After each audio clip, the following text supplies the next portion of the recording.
How do you define originality and creativity? What do you think it means? So, a little bit of background from the standpoint of I've been around innovation for a long time as a business founder, software investor. I've helped start a lot of tech companies. And you talk about creativity.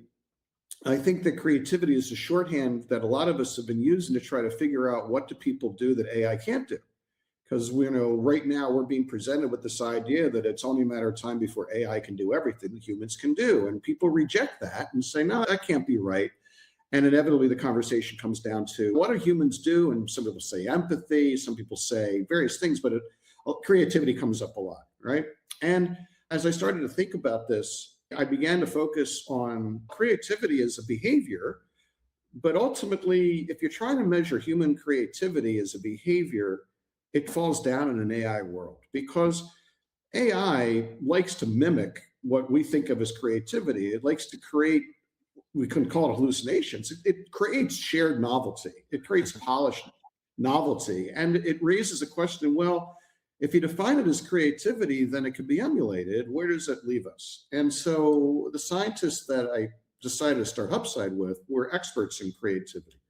And what they said to me was, Jonathan, if you're trying to measure creativity using traditional mechanisms, you're going to fail because every existing test that measures creativity can be cheated now by the LLMs. So if you do a Myers-Briggs or any of these leadership development tests that are all over the place, they're all fixed rubrics. They all have a right or wrong answer, maybe subtle, but there's a right or wrong answer. They've all been ingested by the Gen AI. So you can cheat. Well, you can cheat the test. So if you need a standard that's going to identify who can add value, you have to come up with a new way to measure it.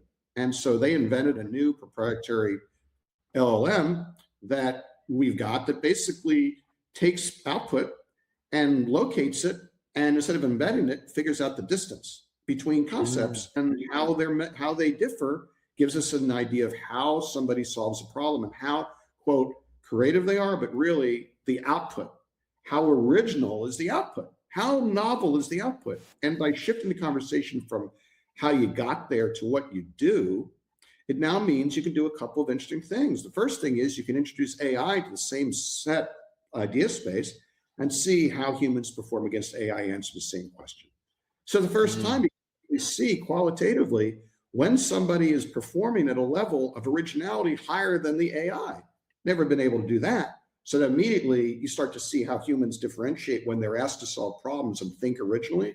But the other thing is, as we get more and more into hybrid people and AI working together, you can measure how they improve. And once I saw that and I saw the technology worked, I basically left my role as a venture partner in a fund and said to my partner, I'm going to do this full time because I just felt like this was the most important thing I could do. So originality is outcome